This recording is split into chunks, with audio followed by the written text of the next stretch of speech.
responde também se Bitelo interessa ao Palmeiras. Preciso contar também que Palmeiras e Fluminense receberam um puxão de orelha daquela agência criada para regular o fair play financeiro no Brasil, últimas de mercado, bastidores, finanças e muito mais. Fala aí pessoal, sou Jorge Nicola, bem-vindos a mais um vídeo do canal, sempre bom ter vocês por aqui. Sem perder tempo, pedir para deixar like, se inscrever no canal e ativar as notificações. Qual a chance de Bitelo virar reforço do Palmeiras? Especulação antiga. Procurei nas redes sociais e você vai achar um monte de gente dizendo que o meio atacante revelado pelo Grêmio e que pertence ao Dynamo Moscou interessa ao Palmeiras. Antes de gravar esse vídeo, durante a nossa última live, entrei em contato com uma fonte do Palmeiras para perguntar se existe alguma chance desse negócio acontecer. Antes de trazer a resposta, só contextualizar sobre o momento do atleta. Jogador de 26 anos de idade, cuja última temporada no Dynamo Moscou foi de 34 jogos, 7 gols e 10 assistências. Titular absoluto por lá, contrato recentemente renovado até junho de 2031. Ele foi comprado por 10 milhões de euros, mas hoje está avaliado em 15 milhões de euros. Minha fonte do Palmeiras afirmou que nunca foi discutido de forma séria a possibilidade da contratação do Bitelo. Podemos descartar esse nome para a janela de julho.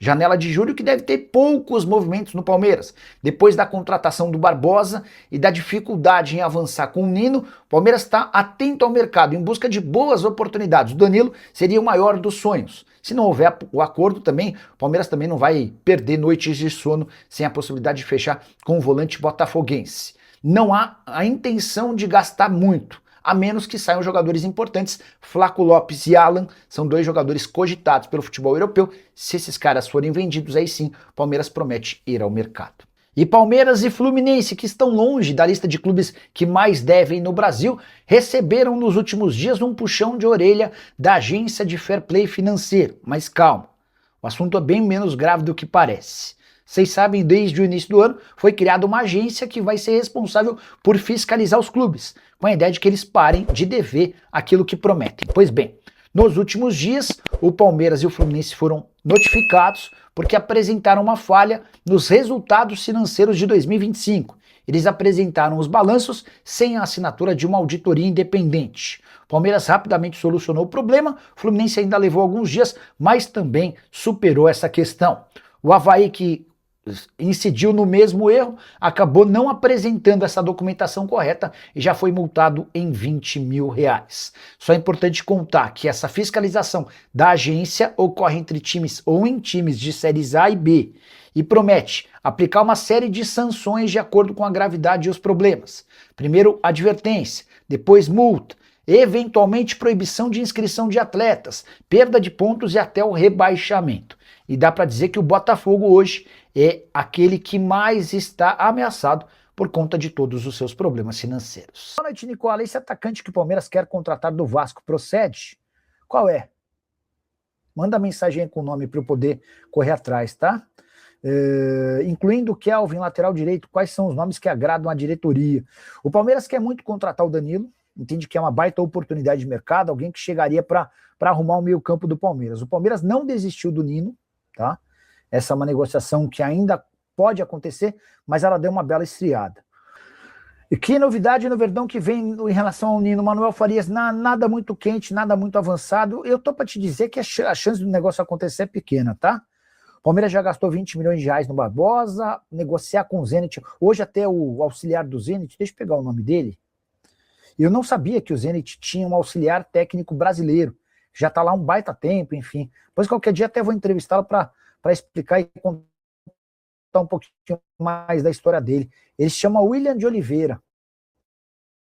Ele é auxiliar técnico que tem papel super importante na contratação de brasileiros pelo Zenit nos últimos tempos, né? O William estava contando à ESPN que a relação dele com o Nino é extremamente próxima, dentro e fora de campo, amizade de famílias, e que se depender dele, o Nino fica para a próxima temporada. Não há um desespero, uma pressa do Zenit em vender o Nino. O Nino e o Zenit foram campeões russos, eles tinham 6 títulos consecutivos. O Krasnodar na temporada passada quebrou essa sequência, e o Krasnodar liderou o campeonato dessa temporada a maior parte do tempo. O Zenit começa mal, demora para evoluir, só pega no tranco depois da janela de janeiro, com reforços que chegaram na janela de inverno, e aí o time começa a crescer, o Krasnodar dá uma rateada, e na reta final o o Zenit ultrapassa o Krasnodar e volta a ser campeão. São 7 títulos nos últimos 8 anos. E aí até uma informação importante para o torcedor de São Paulo, o Vitor Sá, que tinha papel importante nesse Krasnodar, ele se contunde nessa reta final de temporada, perde alguns jogos, e isso também ajuda a explicar essa queda de produção do Krasnodar.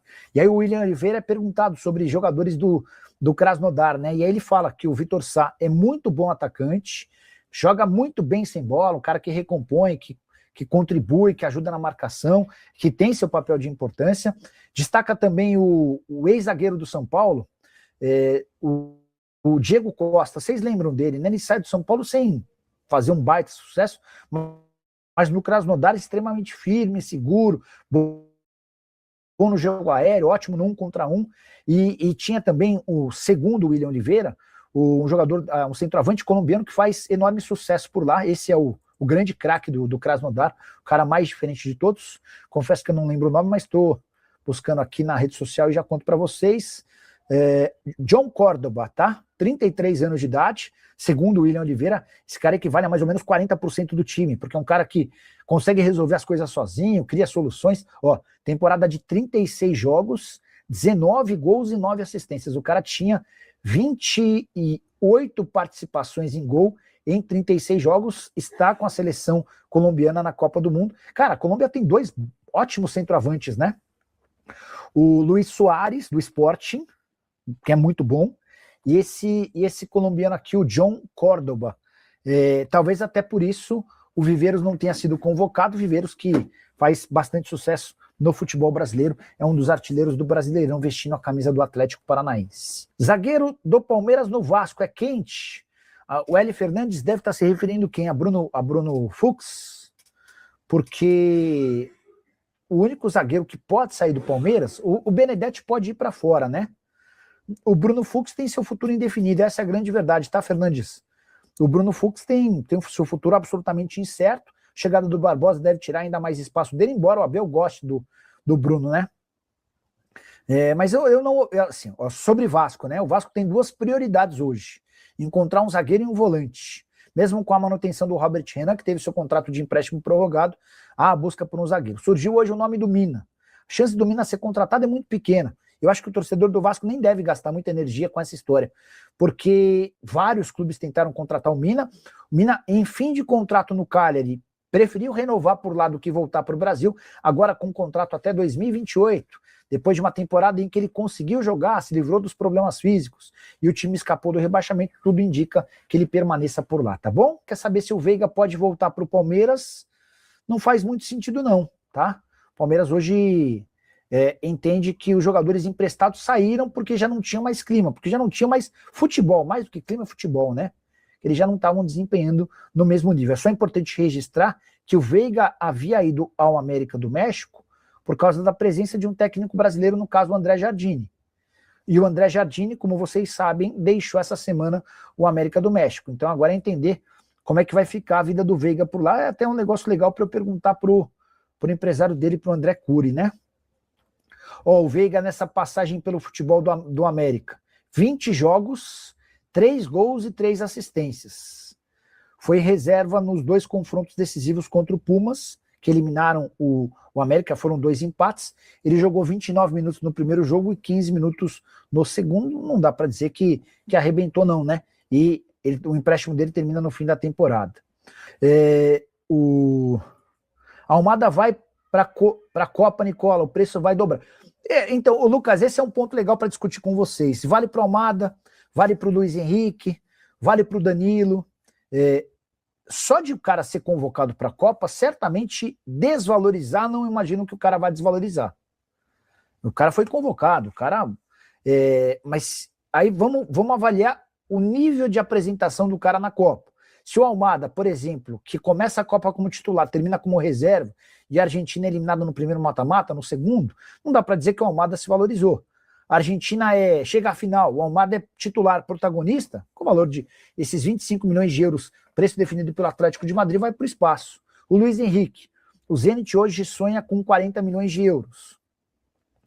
Se a seleção brasileira for campeã e o Luiz Henrique titular, cara, o preço certamente vai ser maior, o mesmo vale para o Danilo. E aí, para o Zenit, pro Atlético de Madrid, pro Botafogo, os donos de Luiz Henrique, Almada e Danilo, é muito mais negócio esperar para vender do que vender agora. Vamos esperar, enfim. Qual a verdade sobre o Kelvin no Vasco e Andrés Gomes no Palmeiras? Não, Andrés Gomes, se for para sair do Vasco, vai sair para fora do país. Acho difícil que Vasco e Palmeiras façam negócio, especialmente agora com a ida do Marcos Lamáquia ao Vasco. Vai criar uma situação chata, né? Já existiu um rumor, um zum, uma chateação depois que o BAP, o presidente do Flamengo, apontou uma como é que é o termo? Conflito de interesses, porque a presidente do Palmeiras tem seu enteado como dono da SAF do Vasco. Acho que eles vão evitar, né? Rapaziadinha boa, beleza? Chegamos aqui com mais um giro de notícias exclusivas e atualizadas do Palmeiras neste sabadão agitado demais, com muita informação de mercado da bola.